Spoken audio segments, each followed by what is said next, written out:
Rồi, xin chào các bạn. Đây là máy chủ Dell Power EDGE T30 các bạn. Hôm nay mình sẽ build cái máy này để làm cái server kế toán, chạy phần mềm kế toán Visa các bạn. Đồng thời chứa một số cái dữ liệu thiết kế các bạn. Trong một phòng thiết kế thì phòng thiết kế này chạy 8 workstation HP Z440 các bạn. Thì những cái workstation đó thì chỉ gắn những cái ổ cứng SSD để chạy Windows software thôi. Còn khi mà dữ liệu final sẽ đổ về cái server này nè các bạn. Thì để đảm bảo an toàn dữ liệu một chút xíu thì cái mức độ RED mà bỏ hay là an toàn dữ liệu ở mức độ cơ bản này các bạn, thì phần mềm kế toán Visa cũng như là cái này có khách hàng bạn thông cảm, thì cái này là sẽ chơi dùng hai cái ổ cứng Western RED 4 TB nữa các bạn, cho chạy RED 1 lại, thì dữ liệu bên đây giống nhau, thì 4T với 4T thì mình sẽ sử dụng được 4T đây các bạn. Dữ liệu khi mình có thì nó sẽ nhân bản từ này qua đây đó. Rồi, server Dell Power EDGE T30 thì mình cũng có làm một cái clip sơ lược về em đó rồi. Hôm nay mình sẽ install hai cái SSD vô để chạy Windows software các bạn. Thì khách hàng yêu cầu chỉ chạy Windows 10 thôi, không cần phải chạy Windows Server các bạn. Rồi hai ổ cứng này cho RED 1 lại, rồi còn lại là khách hàng tự lo liệu.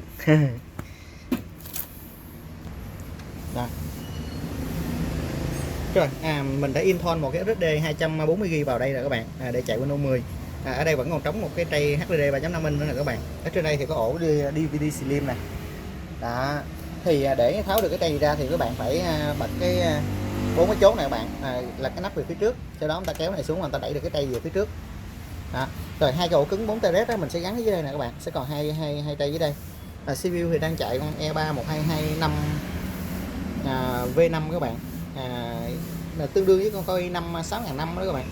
Rồi RAM là 16GB nhân 2 là 32GB, ECC UDIN nha các bạn. Rồi bây giờ mình sẽ install hai cái ổ cứng vào đây. Thì để đảm bảo an toàn dữ liệu các bạn, thì mình cũng nên mua cái ổ cứng mới. Cái ổ này trên thị trường thì cũng khoảng tầm gần 3 triệu các bạn.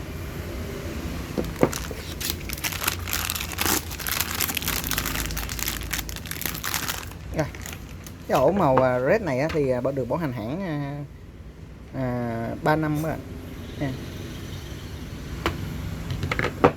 Rồi các bạn sẽ rút cái tray này ra. Rồi chúng ta đặt cái ổ cứng vào các bạn.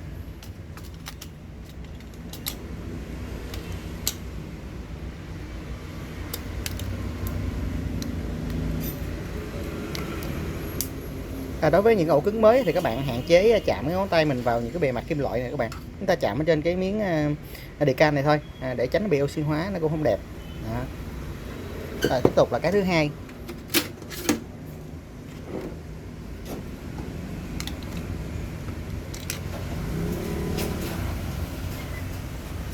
Rồi như vậy là mình đã gắn hai cái ổ cứng vào hai cái tray này các bạn.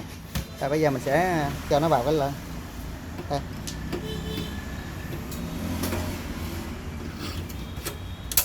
Rồi một cái, tiếp tục cái này nữa nè các bạn. Rồi hai cái.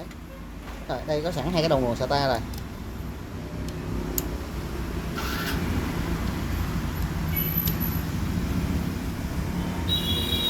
Rồi tiếp tục là hai cổng cáp SATA này các bạn.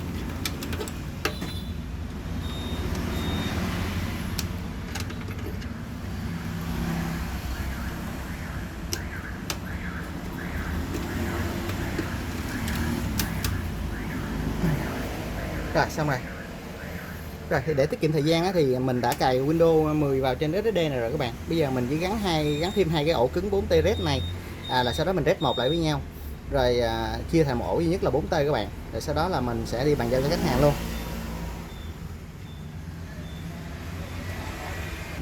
Rồi ok, mình sẽ khởi động máy này các bạn.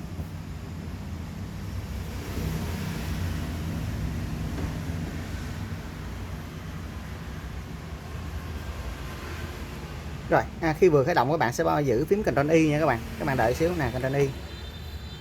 Rồi như là không kịp rồi đó các bạn. Thì do là máy mình đã cài Windows 10 sẵn rồi, nên khi mà mình không có bấm kịp vào cái chương trình để mà mình reset ổ cứng thì máy sẽ vào Windows luôn. Bây giờ chúng ta phải reset máy lại các bạn. Rồi các bạn nhìn thấy không? Ở đây là đang có một cái ổ 4T thứ nhất nè các bạn. Đây là cái ổ 4T thứ hai nè. Còn đây là cái ổ SSD 240GB để mình chứa dữ liệu này các bạn. Rồi đây là cái ổ DVD ROM. Thì bây giờ á, là mình sẽ reset máy lại, mình cho chạy cấu hình red các bạn, để gom hai ổ này lại thành một ổ thôi. Rồi. Đó, khi máy vừa khởi động lên đó các bạn, là sẽ có cái chỗ để chúng ta vào, nó kêu mình rest Ctrl Y để vào reset volume này các bạn.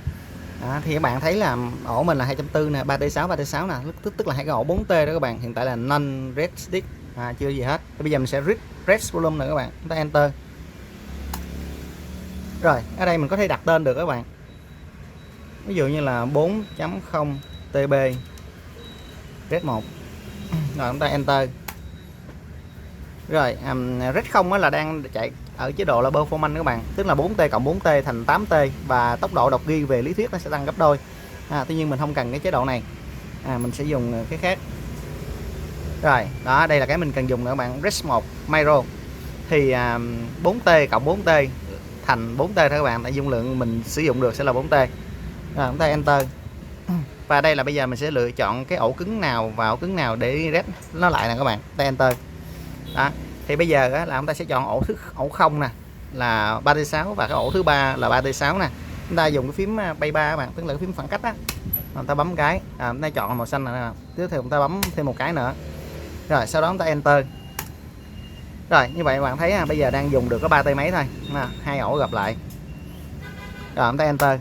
Rồi sẽ là reach volume, enter. Rồi tất cả dữ liệu sẽ bị xóa các bạn, thì ổ mình là ổ mới mà đâu có gì đâu, nên mình sẽ chọn yes. Rồi như vậy các bạn thấy ra cái bảng chính á, thì bây giờ sẽ là member disk nè. Thì hai cái bé này, hai cái ổ 4T này bây giờ trở thành thành viên của cái red 1 này các bạn. Rồi ok, bây giờ mình sẽ bấm phím số 6 exit và reset máy lại các bạn, vào Windows luôn. Yes. Rồi máy này là vào Windows này các bạn. Thì Windows này sử dụng là ngôn ngữ Nhật các bạn, Nhật Bản. Rồi mình vào Device Manager. Rồi các bạn sẽ chọn là Disk Management. Rồi thì đây là cái ổ có dung lượng trên 3T các bạn, thì mình sẽ chọn là GPT ha. Chúng ta chọn OK. Đó các bạn nhìn thấy không? Bây giờ á, mình mở bự ra nè, các bạn thấy là SSD nè, rồi một cái ổ cứng red lại nè, rồi cái ổ DVD nè, nó không còn hai hàng giống như hồi nãy nữa các bạn nha. Rồi chúng ta nhấp phải rồi chọn New, Next. Rồi được 3T8 nè, Next. Thành ổ D các bạn nha. Rồi các bạn đặt tên vẫn được, data hay là chúng ta đặt là 4T đi, 4T 4.0 TB red 1. Rồi chúng ta chọn Next. Đó, như vậy là cái máy mình giờ cơ bản nếu mà nhìn vào ở trong Windows thôi, chúng ta thấy là một SSD, một ổ cứng, một ổ DVD thôi các bạn.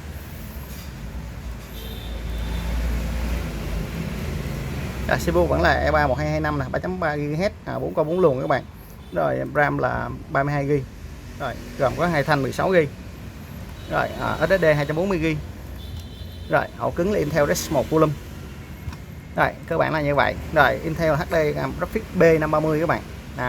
Cái con 1225 này có Vega GPU on board các bạn, thì chúng ta gắn vô nó sẽ xuất hình luôn, chúng ta không cần phải gắn Vega rồi. Rồi cũng rất là đơn giản các bạn ha. Cảm ơn các bạn theo dõi clip, vui lòng xúc ủng hộ của mình nha các bạn. Xin chào, cảm ơn và hẹn gặp lại. Giờ mình tắt máy bàn giao khách hàng thôi các bạn.